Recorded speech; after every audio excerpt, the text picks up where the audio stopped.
Welcome to the Contrarians, and tonight we are doing another episode in our series, Fix This Album. Tonight's victim is Judas Priest, Ram It Down. We want to hear from you in the chat. Can you fix this? Let's do it.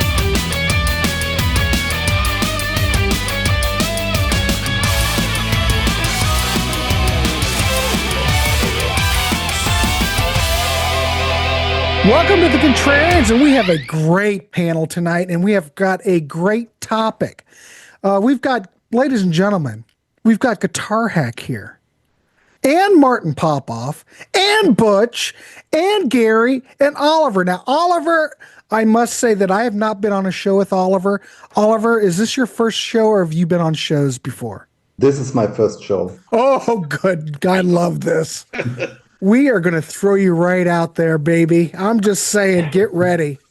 Oh, my God. I love it for a newbie to come on. But no, in all seriousness, we're not going to do that. Thanks for coming on. Nice to have you, because we love talking music, and we love having different people come on and getting different takes on stuff. So tonight, we are basically taking an album, and we're trying to fix it.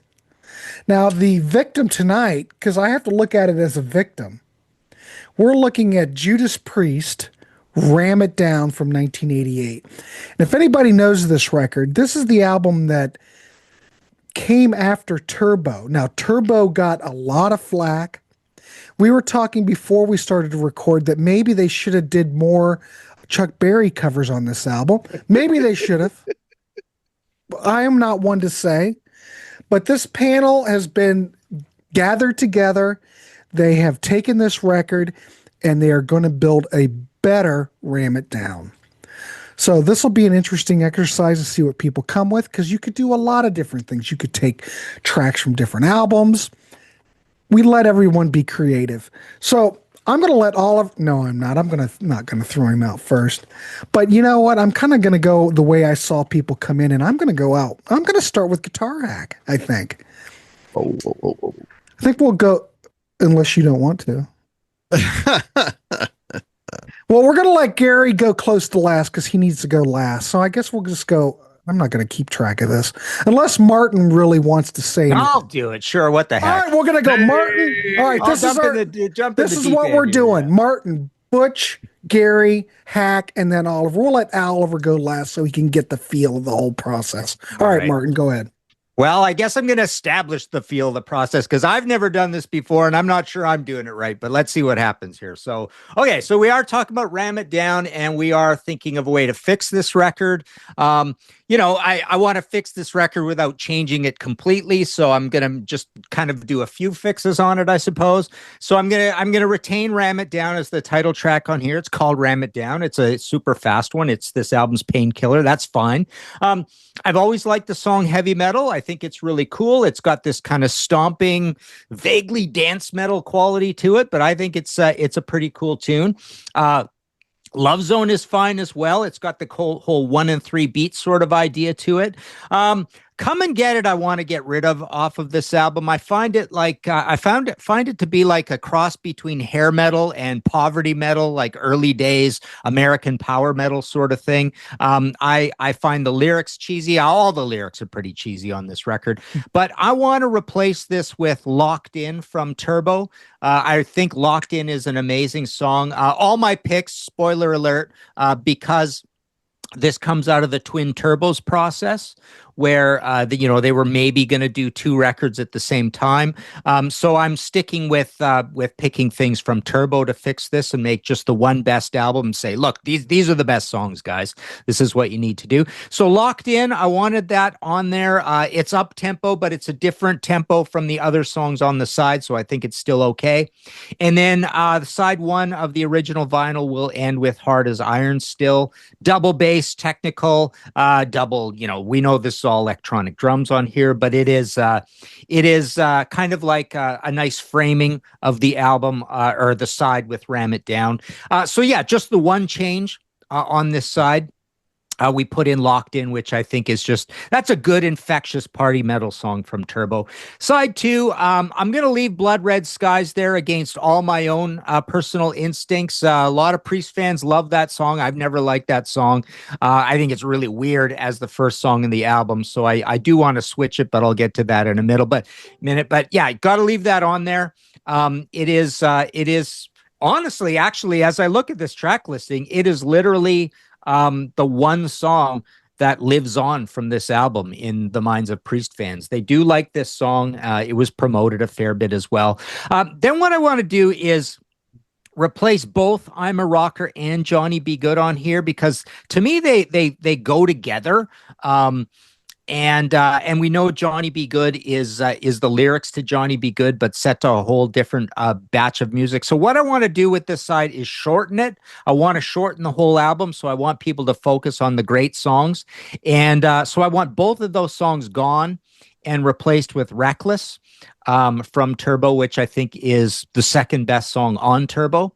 I just love the chord sequence. Everything about that has just got this magical sort of quality to it. Leave Love You to Death on there. That's fine. Monsters of Rock has always bored the pants off me. I can't stand that song. Super, super boring. So I want to replace that with Turbo Lover. Which I think is the best song, the best well put together, well conceived, neat parts, goes from here to there, A, B, C, D. I think that's really cool about it. And then finally, what I want to do is just switch Turbo Lover around and put it as the first song on side two, because to me, that's the badass spot on an old vinyl album is side two, track one. So I think it's great. There's like the sleeper track. It's kind of like the classic on the album, and end the whole thing with Blood Red Skies, because it is sort of like a dark ballad kind of thing. So side one is still, I think, around 22 minutes or whatever. Side two has gone down. The original album was almost 50 minutes long. And so now it's down to about 49 minutes long. And focus everybody just on those 4 tracks on side two. So there you go. That's my fixed Ram It Down. All right, there you go. Sounds good to me. I think anytime you can get rid of Johnny Be Good, well, I have no problem with Johnny Be Good, but I'm just saying, really, really, Terrible. really, Judas Priest, really, but that's okay. Some people may like it. All right, Cole Martin, awesome. Let's throw it over to Butch and get his thoughts on this. Butch, what'd you come up with? Okay. Well, in the grand scheme of things, I would have preferred I like the idea the twin turbo thing that they had, except I would have liked it if they just combined the 2 records, but I didn't approach that like this. Rather than take the best songs from Turbo and the best songs from Ram It Down, which I actually did on a playlist for myself, I looked at this as if Turbo's already done and dusted. Mm-hmm. How can Ram It Down be made better just with the songs they had laying around that they recorded for the record or hadn't used on Turbo? So this is what I came up with. I retain Ram It Down too. I love that song. I think it's killer. Let me rewind quick too. First of all, I would have used real drums on the whole record instead of electronic drums. That would have helped a lot. And anything that I reference that some of the songs that they left off Ram It Down have more of that Turbo production. I would have the whole thing, other than the real drums, the whole thing is produced like the songs on Ram It Down proper, because it's a little bit less dated sounding than Turbo. All right, all that being said, Ram It Down first, and then I got rid of Heavy Metal and Love Zone and Come and Get It. I don't like any of those songs all that much. They're not the worst things they ever did, but I replaced Heavy Metal with Heart of a Lion, which they should have used on Turbo, which they should have used on Ram It Down. It's probably the best song off both those records that they didn't use for either record, as far as I'm concerned. That song is killer. So I had that next. Then I've always liked Blood Red Skies. For a long time, it was other than Ram It Down and one other one. It was like the highlight of the record for me. I've grown to like the record more over the years. So I kept Blood Red Skies, but I have that third. And then I kind of like I'm a Rocker. I don't know why. It's cheesy, but Priest, did cheesy rockers like that. And I think it's a pretty good song. That's side one, because Blood Red Skies is pretty long. Flip the record. And then I start with some of these songs that were recorded during the sessions, but they ended up popping up on the bonus tracks of different albums. I started side two with All Fired Up, which isn't a perfect song, but it's better than the stuff I've left off the record so far as I'm concerned. Definitely better than Johnny Be Good. And then I went into Monster of Rock. I always like that. I don't like that song as much now as I did, but back in the 80s, I love that song. I play it over and over, just like plotting and heavy, and appealed to like that doomy side of me or something. I always liked that song. So I kept that. And then probably my least favorite of the picks that I put on here, but I did include Thunder Road, which ended up on Point of Entry. It's fast. I mean, I think with a better production, it would sound better. I think it's a pretty cool song. Hard as Iron rips. I love that song. So I had that one in there. And I ended the record with Fire Burns Below, which ended up on Stained Class as a bonus track. It's a little long, but I do think with a more natural production to it, it could have been a cool, atmospheric, kind of like one of those ballady things like Before the Dawn or something like that would have been a better way it would have been a cool way to end the record. I like the song. The production is so wonky for me. But yeah, so my list is side one is Ram It Down, Heart of a Lion, Blood Red Skies, I'm a Rocker. Side two, All Fired Up, Monster of Rock, Thunder Road, Hard as Iron, and Fire Burns Below. I bounced around the idea of putting Out in the Cold and Reckless on here from Turbo Lover from Turbo, but I didn't want to get into a whole. Like I said, I wanted to leave Turbo like it was done, and I think this, for me, I would rather listen to this than the one I have on my shelf. I think it improves it at least. So would you keep the production that's here?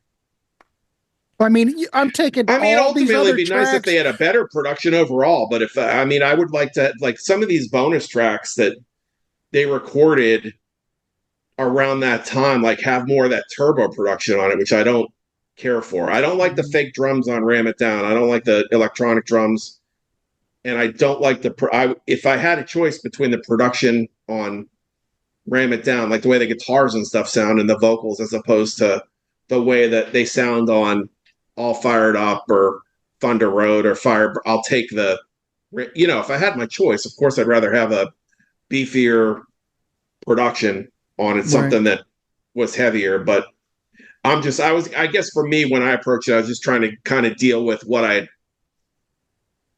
had there. I didn't get too far out I don't want to stretch myself too far out into fantasy land on it, but. Oh, Butch, come on. This isn't your first rodeo. Well, I'm just looking at it from the standpoint of the songs, and, you want everything to fit together and have a certain tonality, Yeah. I suppose when they mastered it, they can make it sound together, but I don't know. Yeah. For me, ultimately the production would be, the entire thing would be produced the way Ram It Down is. Okay, there you go. Minus the, with real drums. All right. Nice. Awesome. I'm in. Yeah, the digital drums. But, at the time, well, I don't know. I'm just going to throw it out to everybody. When this came out, of course, Gary wasn't around. He was probably very small. I would have loved to seen how things went down in '88. But how did everybody look at this? Like when we had all the digital drums on these two records, on Turbo and this, did you look at it? Butch, when you first heard it, did you go vomit in the corner of the room? Or what was your thoughts on it? I didn't, maybe it was my age or whatever. I didn't hate Turbo as much as some people did. I didn't love it, but I didn't. I mean, there was a lot of hate for that record though when it came out. Right. Although it did do fairly well. The tour did pretty well, and then this record came out. I think my buddies and I at first were like, well, it's heavier, and we looked at it as like it became like a too little, too late kind of, because it fell on its face. Like the tour and everything was just like that. It was like a wet fart or something when it came out. It just didn't do anything. Like it was like it didn't improve their fortunes at all. Johnny Be Good was a terrible pick for a single, and I wonder if the record company, I really don't know, but do you think the record company said, you know what, that was in that movie? It might be a good idea for you boys to put this on the record. I'm sure that's what it was. I like the album art too. I mean, they tried to, it looks heavier, and it was just like the writing great. didn't seem as sharp. I appreciate it more now. All right. Than I was fooled. I didn't even know it was digital drums at the time. I didn't know till years later. I didn't think about it too. Same. I didn't think about it at the time. I just thought it sounded 80s. I wasn't thinking Hack like, oh, really electronic drums. I bet Hack was so tuned in to those digital drums. I bet he knew right then. I'll say my piece sticks in my craw when we get to it. But I can hardly wait. All right, cool. Thanks, Butch. All right, Gary, you're up, and you're much younger, so this will be an interesting take. So, all right, go ahead. What would you do with this record?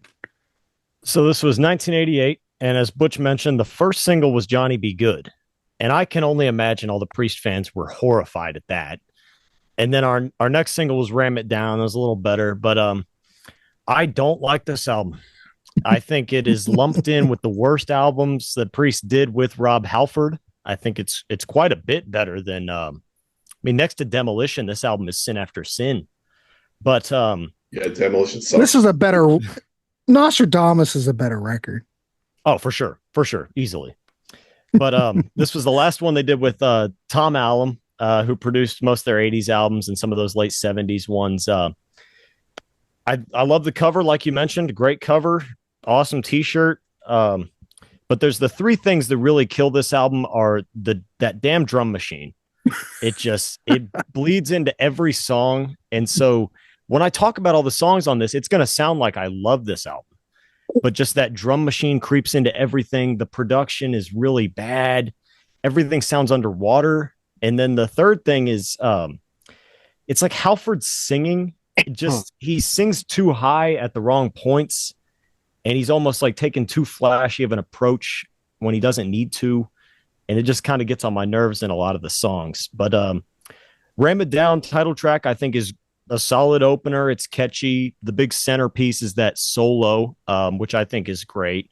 But at points, that solo kind of gets on my nerves, too, because it almost it's kind of too perfect sounding, or like it doesn't know when to end. And it's just a little too overkill. But it's a great solo. That's kind of a niche complaint, It's a cool song. Good to play live. I like the title track, Ram It Down, quite a bit. Then Heavy Metal. It's got the cool KK solo to open up. It's a decent little riff fest, but it seems like we're running out of ideas for lyrics here.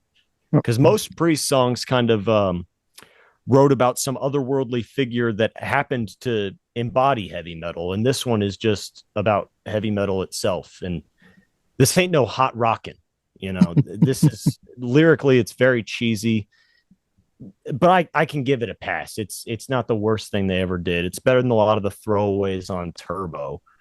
And then you go to Love Zone, track 3. This is just so cobbled together, and just like the chorus is so annoying to me. But there is that riff after the chorus is awesome. That riff, it reminds me of like stumbling out of a bar and you can't walk straight. That riff is really cool, but it's not enough to save this song. It's just, I hate Love Zone. Hate it. And then here's where I start the changes a little bit. I put in Fire Burns Below, which Butch mentioned earlier. I think this is dramatic and awesome. I wish Judas Priest would have blended more acoustic stuff with the synths, with the electric guitars, because it works so well here. And just a nice longer song right here. I think it's brilliant. I love how broken up Rob sounds in it. And even the fake drums kind of work for me on this one.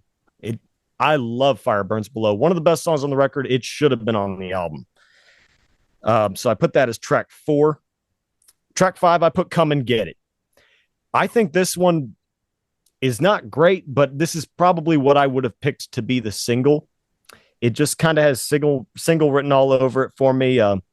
It's good. Like if you're a wrestler, this is good entrance music, but it's not necessarily an amazing song. Some of the cheesy guitars kind of work here, although it's very derivative.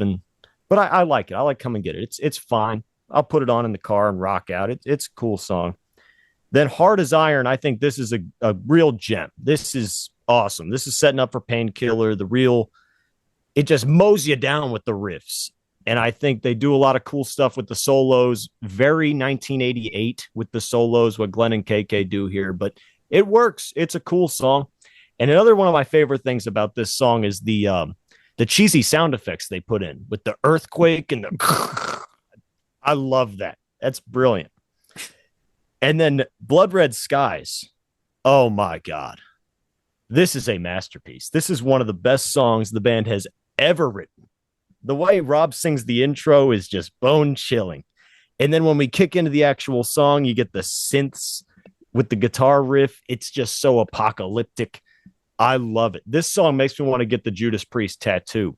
This song brings Judas Priest fans to tears. It is Gary amazing. needs to go out and see a tattoo artist ASAP, ladies and It gentlemen. is so good. Hell yeah. Play it loud. I love Blood Red Skies.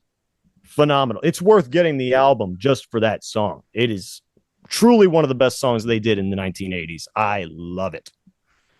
All right. And there's some cool live versions of it out there too. I think it was 2000s they brought that back and started doing it, like Epitaph Tour, and that's even better because you get real drums. I love it. And then what's next after that? I'm a Rocker. Here we go. Yeah. I like this one, but I think it's just kind of like we're at that point in the album where like a mediocre song like this really jumps out at me, but it's perfectly inoffensive. It's fine. They did this one live on see if I got it here. The Rising in the East. And it sounds really cool on here. I think that was a cool deep cut they brought back live there. It's a passable song, but nothing amazing. And then the Johnny B. Good cover is just crap. I don't know what. Gary, there. It just it sums up everything about the album that doesn't work. You know, the guitars sound like they're underwater, and Rob's high voice, it doesn't suit the song, and it just doesn't work. And this was the only video released from the album, if I'm not wrong. It's the only one I could find. I think so. Just not good. And this was the first time Judas Priest did a cover that didn't work. So I hate Johnny B. Good. The cover is awful. Love You to Death. This one jumps out at me. I forgot about this one. I think this song is great. We get the whip crack sound effect again, just like Hard as Iron. It's back. That's great. The suspended chord they do in the intro riff is really cool. It almost sounds like we got real cymbals on this. I'm not sure if they are, but it sounds that way in the intro. I love how Rob does the lower register stuff, and I like how sleazy of a song it is. This one is really cool. A hidden gem for sure. And then the last song, Monsters of Rock. I feel like someone on the panel could sway me into liking this song, because as it is, I'm just on the fence about it. It's never really done much for me. I think it's kind of a clunker to end the album with, but there's parts of it that I like. I like Rob's lower register, and I like the plotting riffs. And I think the riff in the second half, the real doomy bit where they start sliding, is awesome. But it's still just kind of a boring song. It doesn't really do much for me. And then the bonus tracks, I never cared for Thunder Road. Never did much for me. So as far as like changing the record, I would say just get Chris Sangrides to produce it. Get this album closer to Thin Lizzy, Thunder, and Lightning, and get it further away from sounding like Animalize, like it does. I think this is Priest's Animalize. Not a fan. Change the production and, throw away some of these awful songs, and I think you could have something a lot better. Sweet. Nice job. All right. Very Excellent. cool. All right. Well, I'm good with that. So you wouldn't want Johnny Be Stuff. Good on there, from what I hear. Oh yes, I actually made a. Let me find that. I have a. Did you replace anything on here? He's I would got the one on what I side one. did. Yeah. I put Oh Fire yeah, Burns just the Below one on on there. side one. Nothing on side two. I scrapped Johnny Be Good. Yeah, what the hell? Throw Thunder Road on there to replace Johnny Be Good, All right. and then kind of bold. Let's scrap Love Zone. I hate that song, and put in Under the Gun, which is a song that has never seen the light of day, never been released, but was recorded for this album, and I'm willing to bet it's better than Love Zone. So let's do it, and maybe in 20 years when we hear it, we'll find out if I'm an idiot or not. All right. I'm good with that. Go on a ledge. Take a Write that risk. I'm down. good with it. Write that down. We'll come back. We'll circle that back down. around in a long time. All right. Cool, Gary. Excellent work. Let's throw it over to Mr. Hack. Get his thoughts on this record. What'd you come up with, Hack? Well, I hadn't listened to this record in a long, probably since the 80s. No, I'm kidding. It's been a long time. And because it's one of those records you listen to, okay, there's one good song, the rest is shit. And then you never listen to it again. And so listening to it, and I listened to it a couple of times again, just to kind of refresh. And I was actually surprised at how much I liked most of it. Not all of it, but most of it. And it was kind of one of those exercises where you're trying to just listen to the song, focus on the song, and sort of try not to get all sucked into the shitty drums, shitty guitars, and not even bass, like keyboard bass, right? And sort of, so really, really make up like an effort to like the music, listen to the music, and not get dissuaded by all that other stuff, which kind of takes me right back to the whole problem with this record. I mean, it's the production. It's the way it was recorded. It was right at that peak. I mean, 88, you're like mid hair metal. Everybody's doing the same thing. I don't think there's a tube amplifier on this whole record. It all sounds digital. It's like the guy's playing through a Zoom. A Rockman. Or a They're Rockman. all playing through Rockmans. Right.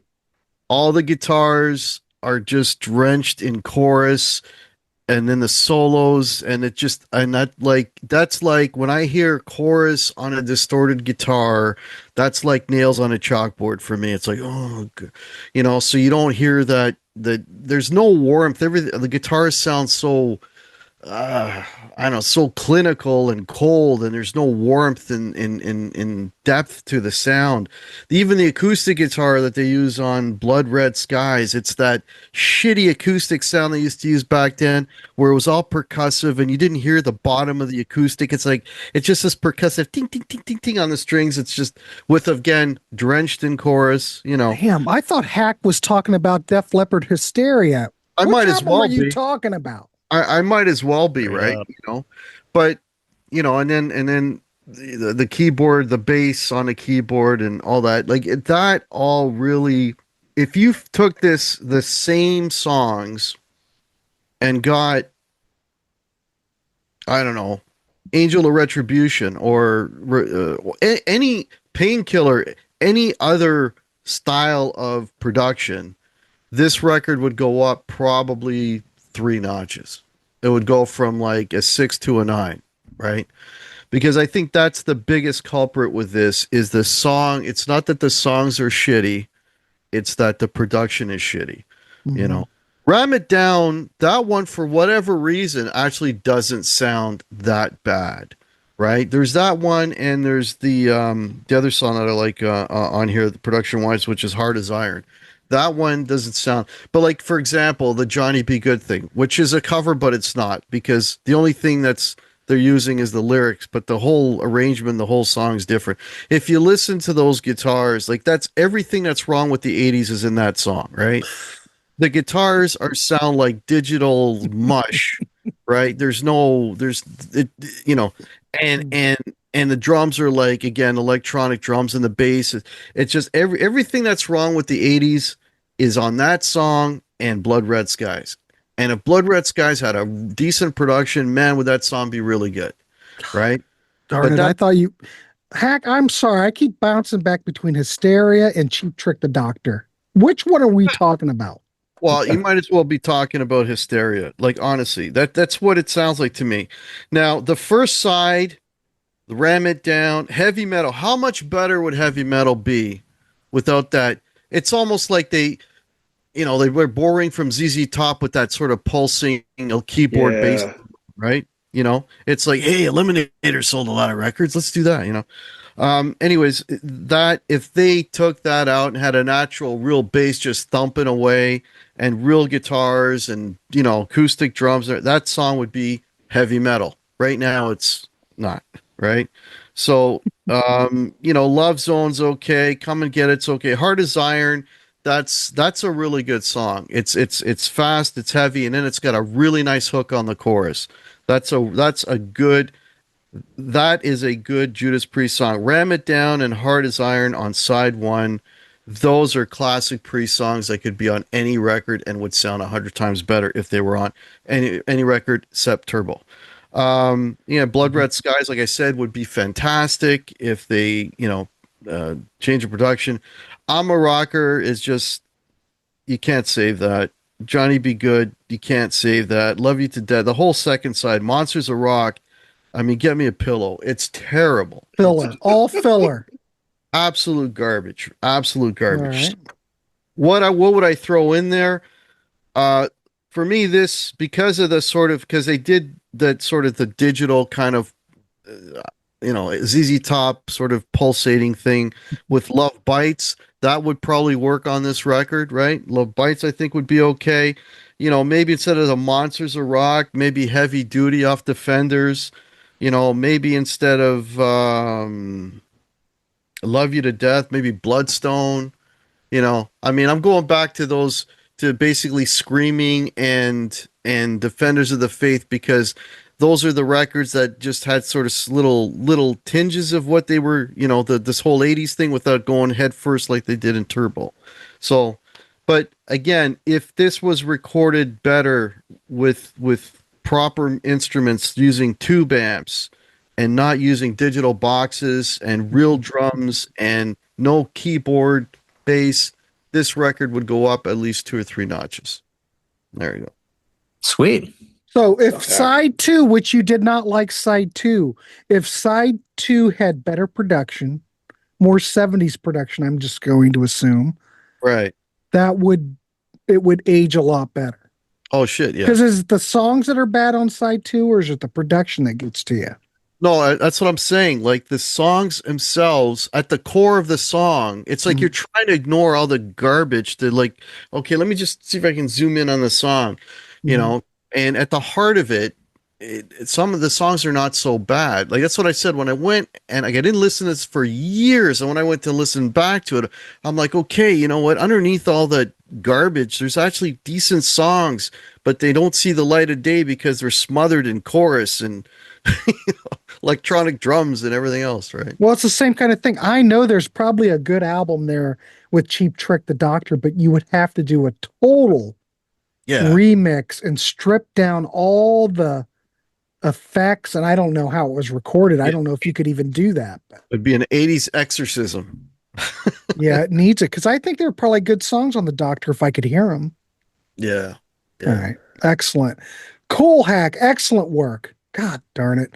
We're going to throw it over to Oliver now. Oliver this is his first show. Welcome to the show, Oliver. Yay. We love it. Oh, Thank you. We love the new blood. What's your thoughts on Ram It Down, and what would you do with it? Yeah, first of all, I'm very excited to be here. Today is was my 19th wedding anniversary with my wife. Well, happy anniversary. Congratulations. But this thing here made me way more nervous than celebrating with my wife. So also it's almost midnight around here, so I hope I don't fall asleep and won't make a shame out of myself. So first of all, I really don't have a deep relationship to the album Ram It Down. I came to metal in late '88, so the album was around and I knew of it. I think a bit later, I listened to the song Ram It Down because a friend, I think, had the album, and I liked that one. But the whole album I listened, I think, for the first time about 10 years ago when I just bought all the back catalog of Judas Priest. Yeah, and of course I knew of the Judas Priest fans didn't like it, and it was a controversial album. So when I listened to it, I didn't like it. What the other guy said, the sound was terrible. The drum machine. I also didn't care for most of the songs except for Ram It Down and Blood Red Skies. Oliver, who were some of your first favorite bands when you first got into metal? Funnily, I got into metal.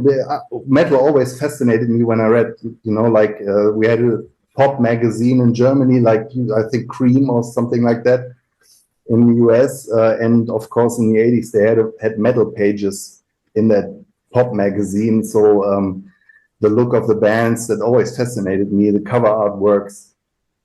But funnily, the band that really got me into metal was Bon Jovi, for real. I loved hard rock in the 80s, and when New Jersey came out, I bought it and loved it. And then I bought a Metal Hammer magazine in Germany because there was a huge Bon Jovi story in it. And it was in fall break, and I read the whole magazine.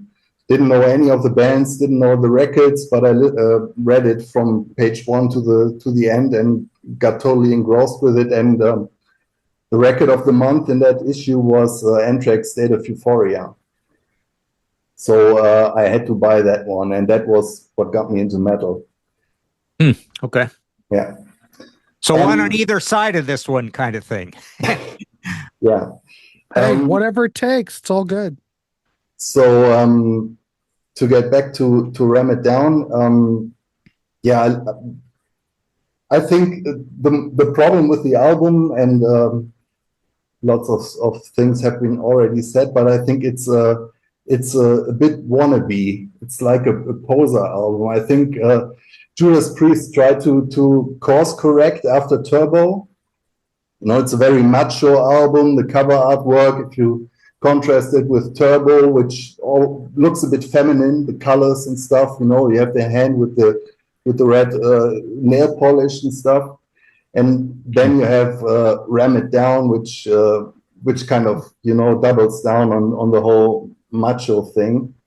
But then it doesn't really deliver. It's very hair metal-y, not that different from Turbo, I think.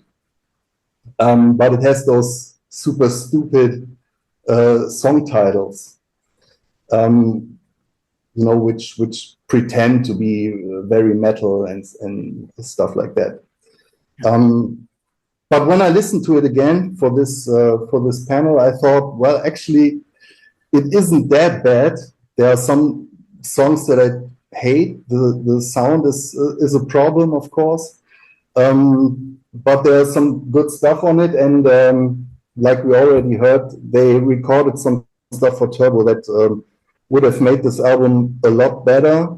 And I think if they had done it like I did, because I listened to my playlist, the new designed album, a couple of times, and I really like it, then Painkiller wouldn't have been such a surprise, and the step from Turbo to Painkiller would have been much softer.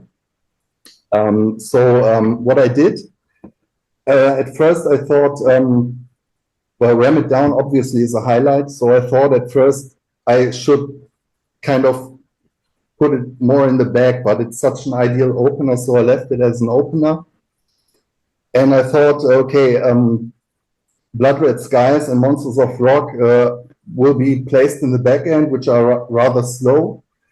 So let's keep the ball rolling for a start. And so I moved up Hard as Iron to the number 2 slot. So you get a nice 1-2 punch with those 2 songs. Ram It Down almost becomes like an overture with the real opener following it. And like Gary said, I totally love the sound effects on Hard as Iron. the explosions or earthquake sounds, and also the voice effect on the bag and needle, or what they are singing. I think that's really cool. For the third song, I took Thunder Road, the bonus track from Point of Entry, which is more classy, I think. Love it. I think it has a great hook. One of those driving songs of Judas Priest. After that, Come and Get It, which I think is not a great song, but it's okay, keeps the ball rolling. And after that, I chose Fire Burns Below, which I totally love. It's also a slow song, so we have a slow song in the first half to kind of keep the balance. I totally love the guitar solo on that song. I think that's great. I think it starts with a classical guitar, and then it becomes totally epic, really great. Next song is All Fired Up, which I also like, very speedy song, almost speed metal. And yeah, then like Butch, I chose Heart of the Lion, which is also more melodic, more mid-tempo. It kind of, yeah, it gives the album more class, I think, because it's a bit more riderly song, and totally love the melody in the verses.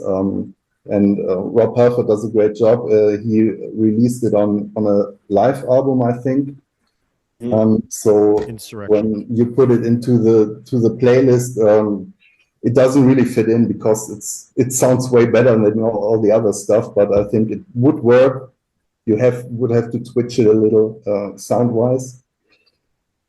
Yeah, and then I kept going with stuff from the original album. I think Love Zone is okay.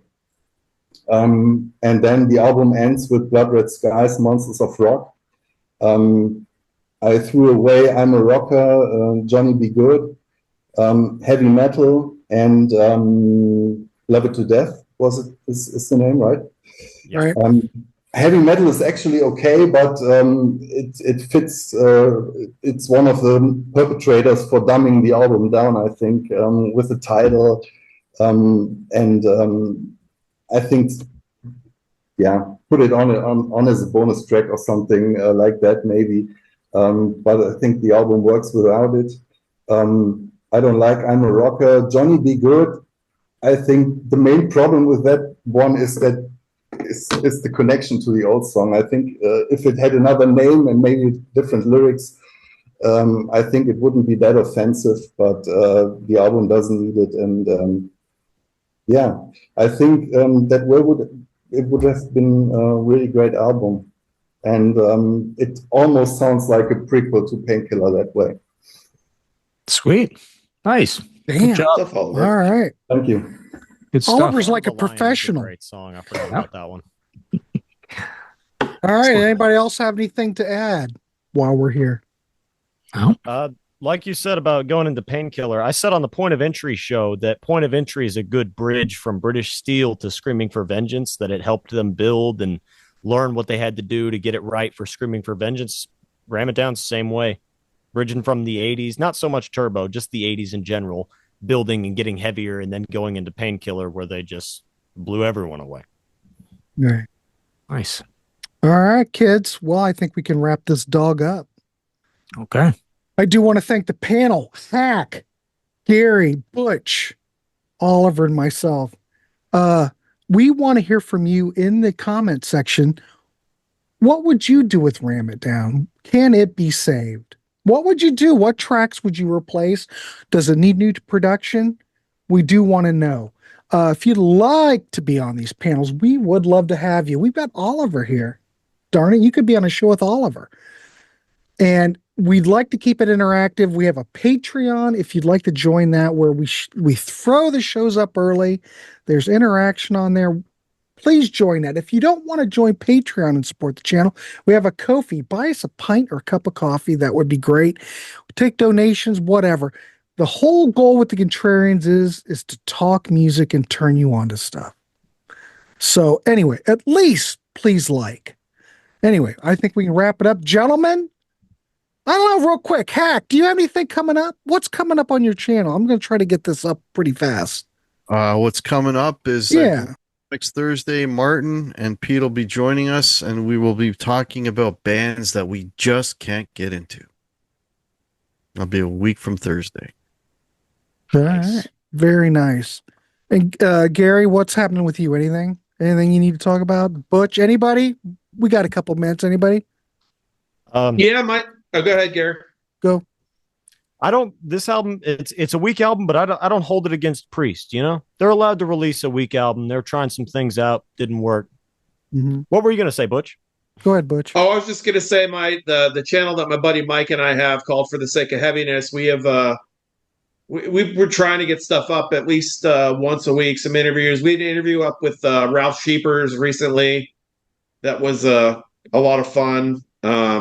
We got an interview with Anchorites up there now. Those guys are spread out, and we have a couple things coming up. We have we had a live review episode with where I reviewed the Bruce Dickinson and Michael Schenker shows from last week, and then like a show and tell kind of thing for albums that we are coming in. So we always have stuff going up. We have like these little record battles we've been going back and forth on over there. So the channel's called For the Sake of Heaviness. If anyone wants to check it out, nerd stuff, metal nerd stuff.